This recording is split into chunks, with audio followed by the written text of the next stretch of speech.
बच्चों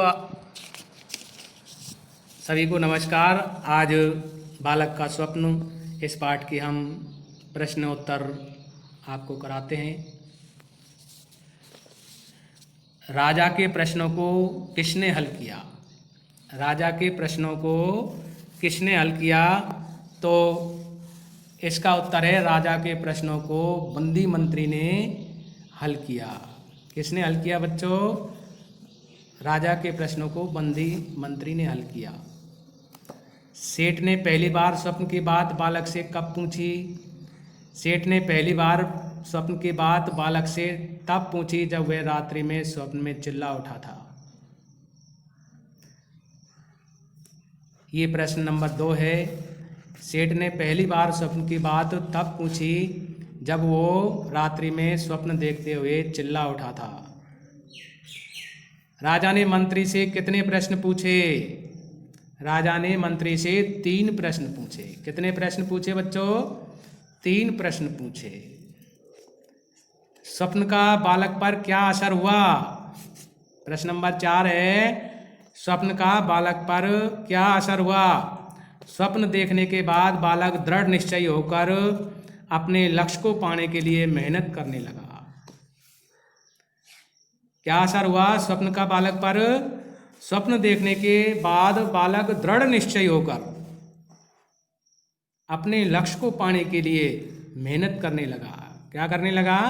मेहनत करने लगा। अब बच्चों, सेठ ने उस लड़के से स्वप्न की बात पुनः पूछी पर वह टाल गया। उस दिन के बाद से ही बालक, ऑप्शन 4 हैं, 4 में से एक छांटना है। बालक छिप गया, बालक भाग गया, बालक छिपकर पढ़ने लगा, बालक नौकरी छोड़कर चला गया। तो इनमें कौन सा ऑप्शन ठीक है बच्चों? क्योंकि वो उस दिन के बाद से बालक है जो छिप छिप कर पढ़ने लगा। सही है इसमें। जमींदार ने बालक को बुलाकर कहा नौकरी छोड़ने को, काम करने को, बाजार जाने को, स्वप्न की बात बताने को। इसमें द ऑप्शन सही है। ये स्वप्न की बात बताने को जमींदार ने बालक से कहा था। अब लड़के का स्वभाव कैसा था? लड़का धुन का पक्का और दृढ़ निश्चयी था। लड़के का स्वभाव कैसा था? धुन का पक्का और दृढ़ निश्चयी था। आप भी दृढ़ निश्चयी हो बच्चों, आप भी धुन के पक्के हो, आप भी मेहनत करोगे तो निश्चित रूप से उस बच्चे जैसी उन्नति कर सकोगे। जमींदार ने बालक से क्या कहा? जमींदार ने बालक से कहा लड़के, या तो तू मुझे अपने स्वप्न की बात बता, अन्यथा आज ही मैं तुझे अपने यहाँ से हटा दूंगा, नौकरी से निकाल दूंगा। पड़ोसी राजा ने 2 घोड़ियों को क्यों भेजा? पड़ोसी राजा ने इस राजा और उसके मंत्रियों की चतुराई जानने के लिए 2 घोड़ियों को भेजा। किस लिए भेजा? इस राजा के और उसके मंत्रियों की चतुराई जानने के लिए 2 घोड़ियों को भेजा। राजा ने मंत्री को क्या धमकी दी? राजा ने मंत्री को धमकी दी कि या तो तू स्वप्न के बारे में मुझे बता, नहीं तो दंड के लिए तैयार हो जा। प्रश्न नंबर 7 है, राजा मंत्री से अपनी कन्या का विवाह क्यों करना चाहता था? मंत्री की सूझबूझ और चतुराई से प्रभावित होकर राजा उससे अपनी कन्या का विवाह करना चाहता था, क्योंकि मंत्री बहुत सूझवान था, चतुराई थी उसमें, चतुर था। तो आपने भी इसी तरह से सूझवान और चतुर बनना है बच्चों। इसलिए उस राजा ने उससे अपनी कन्या का विवाह करने के लिए कहा। मंत्री को अपनी सूझबूझ और चतुराई का क्या लाभ हुआ? मंत्री की सूझबूझ और चतुराई से प्रभावित होकर पड़ोसी राजा ने अपनी कन्या का विवाह उससे कर दिया और अपना आधा राज भी उसे दे दिया। इस राजा से भी उसे बहुत सारी चल संपत्ति प्राप्त हुई। बच्चों, उसने मंत्री से प्रभावित होकर के अपनी कन्या का विवाह कर दिया और उसे अपना आधा राज भी दे दिया और बहुत सारी चल संपत्ति उसको दान में दी। मंत्री राजा ने स्वप्न में क्या दृश्य देखा था? मंत्री राजा ने स्वप्न में देखा था कि वह विशाल महल के सुसज्जित कक्ष में पलंग पर लेटा हुआ था। उसकी पत्नी उसके पास बैठी थी, कई नौकर उनकी सेवा में लगे हुए थे। ये दृश्य देखा था। क्या दृश्य देखा था? मंत्री राजा ने स्वप्न में देखा था कि वो एक विशाल महल के सुसज्जित कक्ष में, यानी बहुत बड़े कक्ष में, और अपनी पत्नी के साथ में पलंग पर लेटा हुआ था और बहुत सारे नौकर उसके सेवा में लगे हुए थे। लड़के ने स्वप्न की बात सबको कब बताई? जब वो लड़का राजा बन गया था तब सबको उसने अपने स्वप्न की बात बताई, क्योंकि तब उसका वो स्वप्न है जो पूरा हो चुका था। आप देखो बच्चों, इस प्रकार के शब्द सोचें और लिखें, जैसे सूझबूझ। इसमें बीच में ये चिन्ह लग रहा है, सूझबूझ। इसमें आस पास, काम धाम, सुख दुख, तन मन, ये इस तरह से ये ऐसे शब्द हैं जो सूझबूझ से मेल खाते हैं।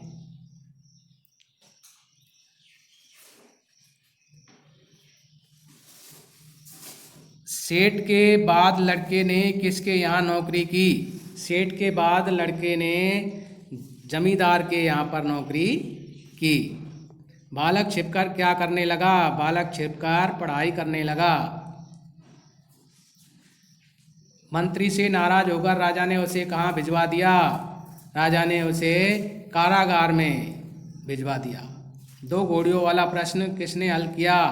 मंत्री ने हल किया।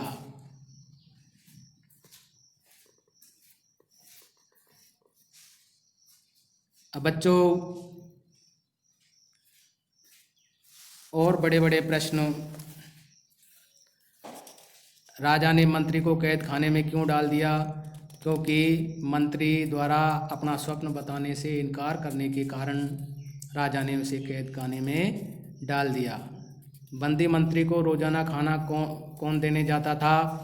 राजा का नौकर रोजाना बंदी मंत्री को खाना देने जाता था। सेठ के ये पूछने पर कि उसने स्वप्न में क्या देखा था, लड़के ने क्या उत्तर दिया? सेठ ने ऐसा पूछने पर वह बात को टाल गया। मंत्री बनने से पहले वह लड़का राजा के क्या काम करता था? मंत्री बनने से पहले वह राजा के यहाँ एक साधारण नौकर था। क्या था? साधारण नौकर था। मस्तिष्क में अच्छे विचार आने पर क्या करना चाहिए? मस्तिष्क में अच्छे विचार आने पर उनको व्यर्थ चर्चा न करते हुए उन्हें योजनाबद्ध तरीके से पूर्ण करने में जुट जाना चाहिए। उनकी ज़्यादा चर्चा नहीं करते हुए हमने उनको पूरा करने के लिए योजनाबद्ध तरीके से जुट जाना चाहिए।